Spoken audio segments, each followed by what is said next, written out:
Hai semua, Assalamualaikum. Kembali lagi kita di channel Mr. Tutorial. Okey, untuk video kali ini kami ingin kongsikan cara untuk download penyata bank atau bank statement bagi akaun CIMB melalui website CIMB Clicks. Jadi bagi pemegang akaun CIMB yang nak download bank statement, anda boleh ikuti step dalam video ini. Tetapi sebelum tu, jangan lupa subscribe dan tekan button loceng sebagai tanda sokongan anda kepada kami.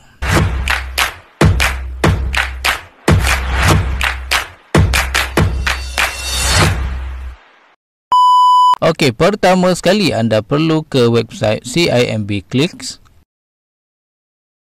Kemudian di paparan utama login masuk ke akaun CIMB Clicks anda. Anda perlu masukkan user ID CIMB Clicks anda di sini. Okey, kemudian anda klik pada login. Seterusnya, sila pastikan secure word yang dipaparkan di sini adalah milik akaun CIMB Clicks anda. Jika dah betul, anda klik pada yes. Dan seterusnya, anda perlu masukkan password CIMB Clicks anda di sini. Seterusnya, anda klik pada login. Okey, seterusnya anda akan dibawa ke paparan utama CIMB Clicks anda. Okey, untuk anda dapatkan penyata bank ataupun bank statement untuk CIMB account anda perlu klik pada 3 titik ini. Okey, kemudian dekat sini akan keluar paparan macam ni.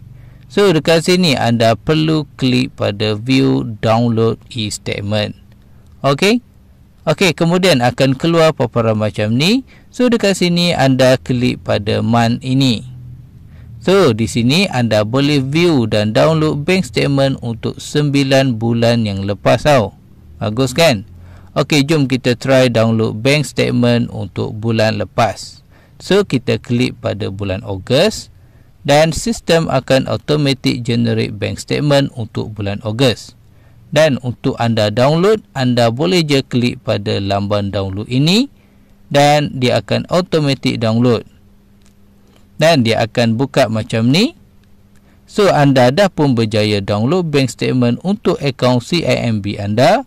So, dekat bank statement ini anda boleh view dan tengok semua transaksi yang anda buat dalam bulan 8. Okey. Dan anda boleh print je bank statement ni dengan klik pada lamban printer ni. Dan dia automatic link kepada printer anda. Dan anda boleh klik print sahaja. Nak lagi senang, anda print screen je bank statement ini dan dia akan automatic save dalam folder picture di telefon anda. Lagi senang kan? Okey, jadi anda belajar sesuatu dari video ini. So, setakat ini saja perkongsian kami untuk kali ini. Kita jumpa lagi dalam next video. Jangan lupa subscribe dan tekan button loceng. Assalamualaikum.